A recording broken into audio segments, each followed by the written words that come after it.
गणपति बप्पा प्रथम पूज्य हैं। गणेश जी का आह्वान किए बगैर सनातन का कोई भी अनुष्ठान पूर्ण नहीं हो सकता।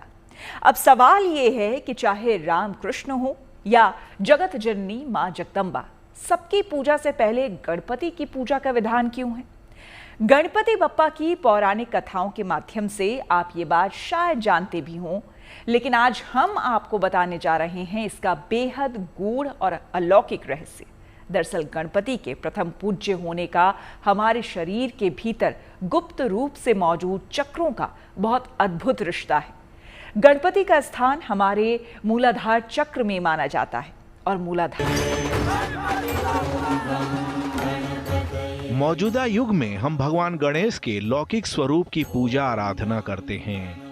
अपने मौजूदा स्वरूप में गणपति बप्पा बुद्धि के देवता माने जाते हैं। सनातन धर्म के अनुयायी अपने हर शुभ कार्य की शुरुआत श्री गणेशाय नमः से करते हैं, क्योंकि गणेश जी विघ्नहर्ता हैं, सुख समृद्धि प्रदायक हैं और शुभ और लाभ के अधिष्ठाता हैं। पर गणेश का पारलौकिक स्वरूप अत्यंत दिव्य और गूढ़ है। शास्त्र कहते हैं कि गणपति की पूजा से हम ज्ञानवान होते हैं, लेकिन योग शास्त्र के मुताबिक गणपति मूलाधार चक्र के स्वामी हैं। सबसे पहले तो आप ये जान लीजिए कि हमारे स्थूल शरीर में 7 चक्र सूक्ष्म रूप में विद्यमान हैं, जिनका स्थान हमारी रीढ़ के निचले हिस्से से लेकर मस्तिष्क के ऊपरी हिस्से तक माना गया है।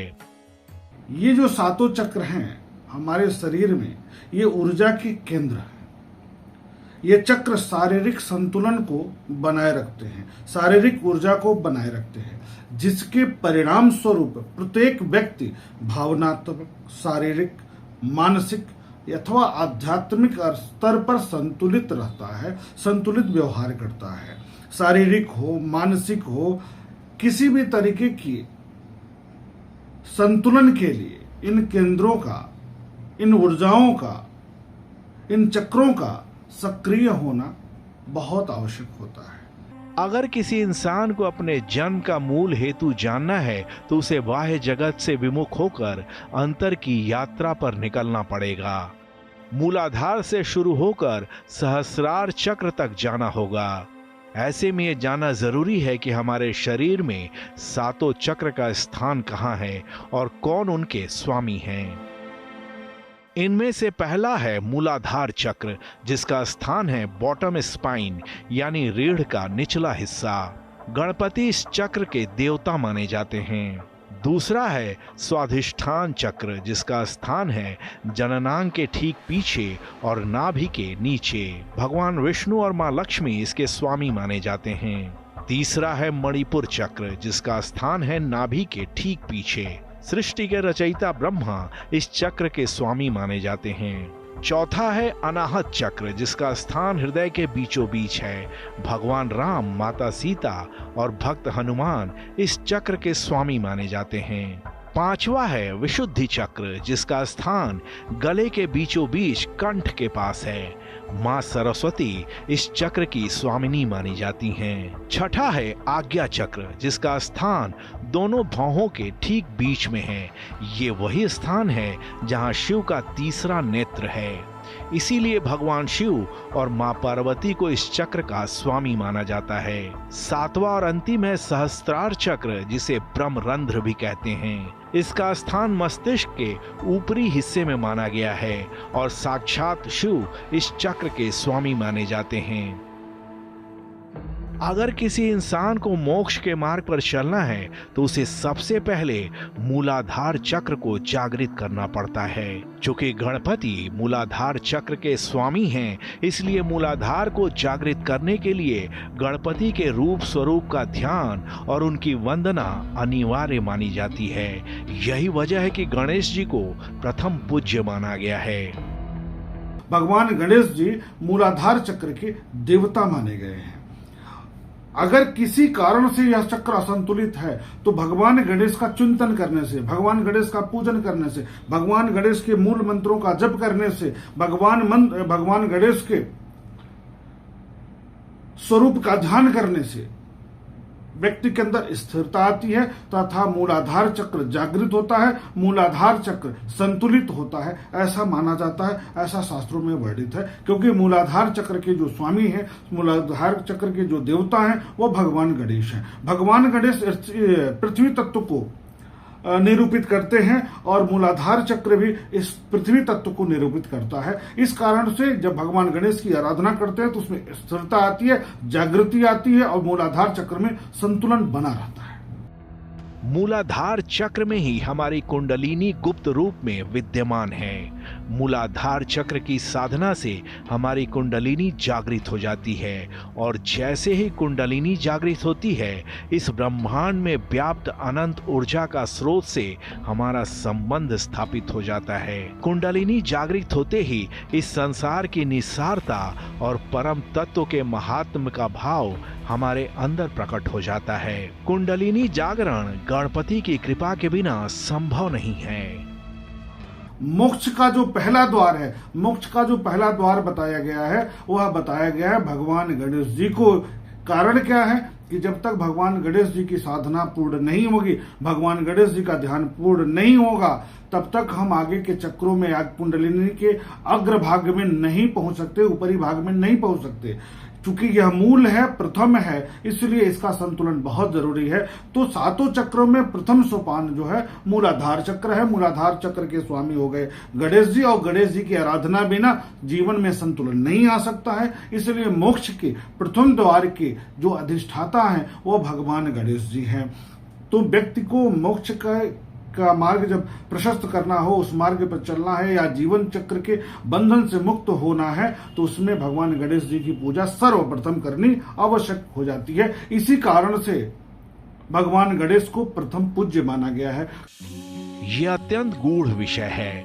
दरअसल इस सृष्टि के मूल में प्रणव तत्व है, जो ध्वनि ऊर्जा के रूप में ओमकार रूप में प्रकट होता है। शब्दाकार ओम का स्वरूप भगवान गणपति के स्वरूप से काफी मिलता है। शिव मानस पूजा में श्री गणेश को प्रणव अर्थात ओम भी कहा गया है। इस एकाक्षर ब्रह्म में ऊपर वाला हिस्सा भगवान गणपति का मस्तक माना जाता है, नीचे का भाग उदर यानी पेट माना जाता है। चंद्रबिंदु मोदक स्वरूप है और मात्रा ही सूंड है। यही वजह है कि गणेश जी को सृष्टि का अनादि देव माना गया है। ओम शब्द का जो स्वरूप भी है वह भगवान गणेश के स्वरूप से मिलता जुलता है। और यह जो ओंकार है, ओम शब्द है, यह ब्रह्मांड का मूल ध्वनि मंत्र है। इसका अर्थ है कि भगवान गणेश के बड़े पेट में, इनकी आकृति में ब्रह्मांडीय ऊर्जा का समावेशन है। इसी कारण से सबसे पहले भगवान गणेश की पूजा की जाती है कि ब्रह्मांडीय ऊर्जा का आशीर्वाद हमें प्राप्त हो और हमारा जो मूलाधार चक्र है वह एक्टिव हो, सक्रिय हो, जिससे कि हम कुंडलिनी जागरण करके अगले चक्र में पहुंचकर मोक्ष को प्राप्त कर लें। इस कारण से भगवान गणेश की ऊर्जा के स्रोत हैं, ज्ञान के स्रोत हैं, विवेक के स्रोत हैं। हमारे प्राचीन मनीषियों ने अपनी गहन साधना और तपस्या के दौरान अनुभूति की कि ओम के जप से मूलाधार चक्र में हलचल शुरू हो जाती है। ओमकार के निरंतर जप से मूलाधार चक्र जागृत होता है, कुंडलिनी जागृत होती है। इसे आप साधना का प्रथम सोपान मान सकते हैं। यानी मूलाधार चक्र के बिना ऊपर की यात्रा संभव नहीं है, क्योंकि कुंडलिनी जागृत हुए बिना आपका चिंतन शुद्ध या सात्विक नहीं हो सकता, वासना रहित नहीं हो सकता। इसका साफ मतलब है कि गणपति की कृपा के बिना द्विगुणात्मक संसार के सुख दुख, मान सम्मान, राग द्वेष, जन्म मृत्यु जैसे बंधनों से मुक्ति संभव नहीं है। ओम शब्द ब्रह्मांडीय ऊर्जा का ध्वनि मंत्र है। इसको किसी भी मंत्र के आरंभ में लगाने से यह माना जाता है कि ब्रह्मांडीय ऊर्जा को हम सहजता से एक मंत्र के सहारे प्राप्त कर सकते हैं। ऐसे में भगवान गणेश के मंत्र के साथ यदि हम ओम शब्द का जप करते हैं या ओंकार का जप करते हैं या ब्रह्मांडी मंत्र का जप करते हैं तो भगवान गणेश अति प्रसन्न होते हैं, क्योंकि ब्रह्मांडी ऊर्जा के स्रोत भगवान गणेश जी हैं। मूलाधार चक्र मूल चक्र के स्वामी हैं, अधिष्ठाता हैं। और ब्रह्मांडी ऊर्जा के जो ध्वनि मंत्र है उसका जब जप करेंगे तो दोनों का संतुलन बन जाता है। ऐसे में भगवान गणेश जी अत्यंत प्रसन्न होते हैं और अपना आशीर्वाद प्रदान करते हैं। अंतर की यात्रा बाह्य जगत के आडंबरों से बिल्कुल अलग होती है। परम तत्व यानी ईश्वर के साथ एकाकार हो जाना मनुष्य का अंतिम लक्ष्य है। इस यात्रा का श्री गणेश जी की आराधना से ही होता है। मूलाधार से शुरू कर और बीच के पांचों चक्र को भेद कर जब हम सहस्रार चक्र यानी ब्रह्म रंध्र तक पहुंचते हैं तो वहां पर ब्रह्म परमेश्वर यानी शिव तत्व का साक्षात्कार होता है। और भगवान गणपति लौकिक जगत में शिव के पुत्र माने जाते हैं, जो शिव की पावन गोद में विराजमान रहते हैं। इसका मतलब ये है कि पारमार्थिक मार्ग के पथिक की यात्रा की शुरुआत गणेश जी की साधना से होती है, और जब ये परम लक्ष्य तक पहुंचता है तो वहां भी साध्य के रूप में गणपति ही विद्यमान रहते हैं। इस प्रकार देखा जाए तो प्रारंभ से लेकर अंत तक सभी चक्रों में भगवान गणेश की विशेष कृपा है। क्यों? क्योंकि भगवान गणेश की पूजा माता लक्ष्मी के साथ भी किया जाता है, गणेश जी की आराधना माता सरस्वती के साथ भी किया जाता है, और गणेश जी की आराधना भगवान शिव के साथ परिवार के रूप में किया जाता है। तो निश्चित तौर पर सभी चक्रों में कहीं न कहीं भगवान गणेश का महत्व सबसे ज्यादा दिखता है। गणपति को विघ्नहर्ता माना गया है। इसीलिए माना गया है क्योंकि एक बार मूलाधार चक्र की साधना संपन्न होते ही वे आगे की आध्यात्मिक यात्रा में सहायक हो जाते हैं। अपने दिव्य प्रकाश से पारमार्थिक यात्रा की बाधाओं को दूर करना शुरू कर देते हैं। मन में गणपति का ध्यान करने से मानसिक विकारों की दुर्धर्ष सत्ता तिरोहित होने लगती है, और जब मन से विकार तिरोहित होने लगते हैं तो आनंद, उमंग और उत्साह का संचार होने लगता है। संसार के माया मोह में फंसा इंसान भी प्रत्यक्ष या परोक्ष रूप से आनंद की ही तलाश कर रहा है, लेकिन सतपथ का ज्ञान उसे नहीं है। विघ्नहर्ता विनायक अपने ज्ञान प्रकाश से उसे सतपथ का पता बता देते हैं। गणपति बप्पा को उनके भक्त अनेक नामों से पुकारते हैं। उन नामों के अनुरूप उनके स्वरूप का चिंतन करते हैं। आपको बता दें कि गणपति के असंख्य नामों और स्वरूपों का अलग अलग महत्व और कारण है। उनका हर एक नाम अपने भीतर कुछ रहस्य समेटे हुए है। भक्त अपनी आस्था और मनोकामना के अनुसार उन नामों का स्मरण और चिंतन करते हैं।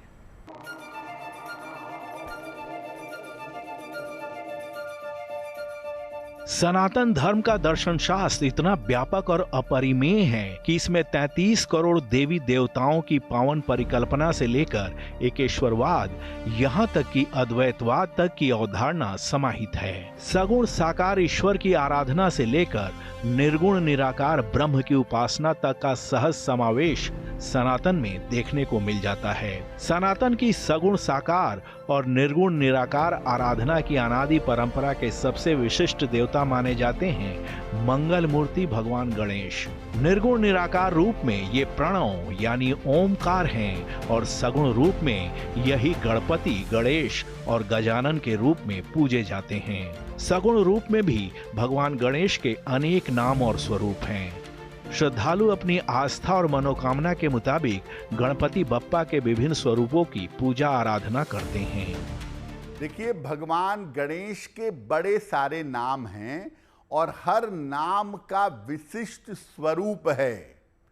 हर नाम के साथ जो स्वरूप जुड़ा हुआ है वो स्वरूप अपने आप में विशेष है, और वो स्वरूप ये बताता है कि आपकी किस तरह की कामना भगवान गणेश पूरी कर सकते हैं।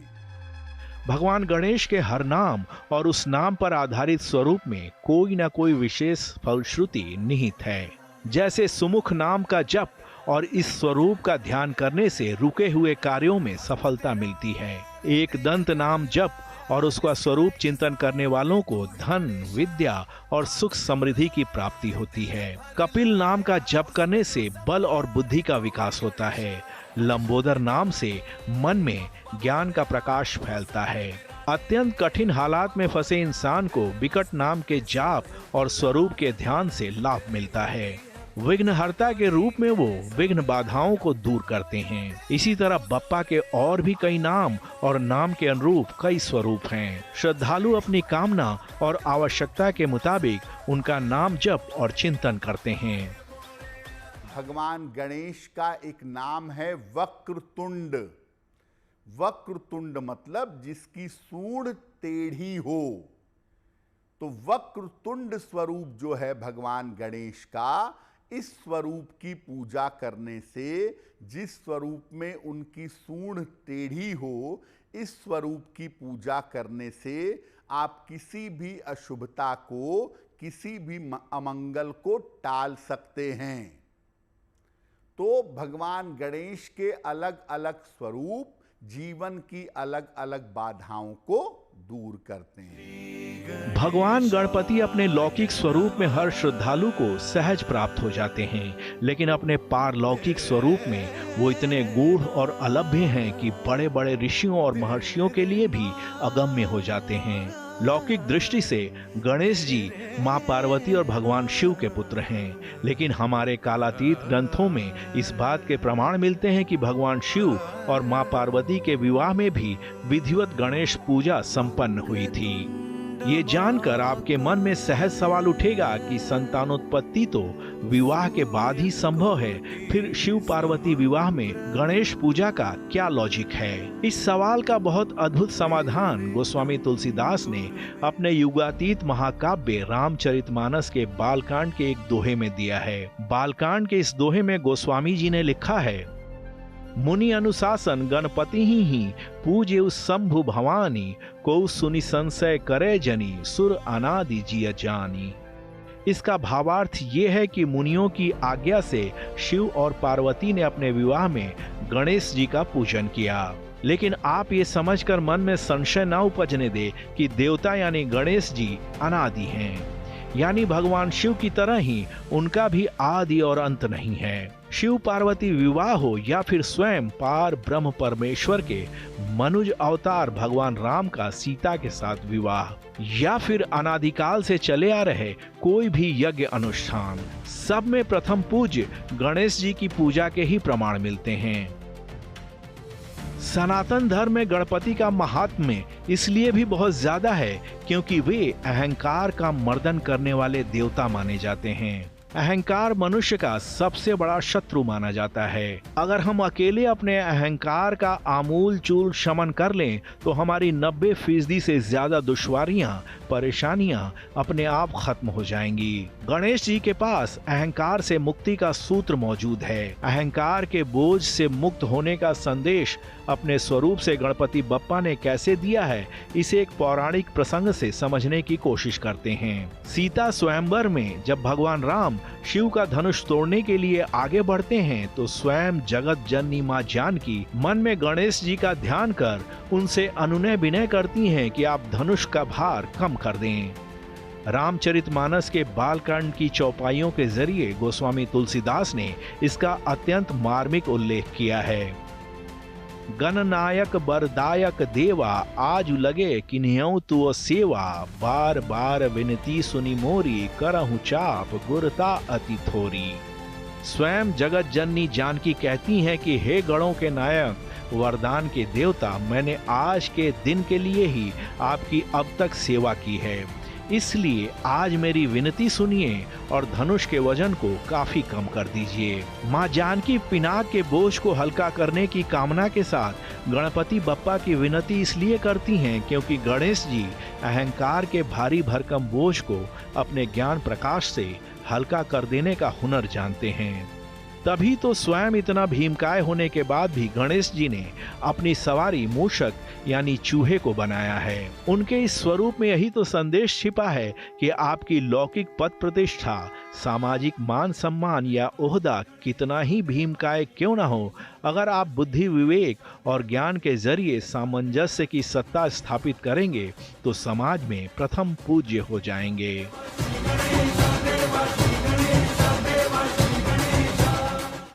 JNT स्पेशल में मेरे यानी कि श्वेता झा के साथ फिलहाल इतना ही। देश दुनिया की तमाम पॉजिटिव खबरों के लिए आप देखते रहिए गुड न्यूज टुडे।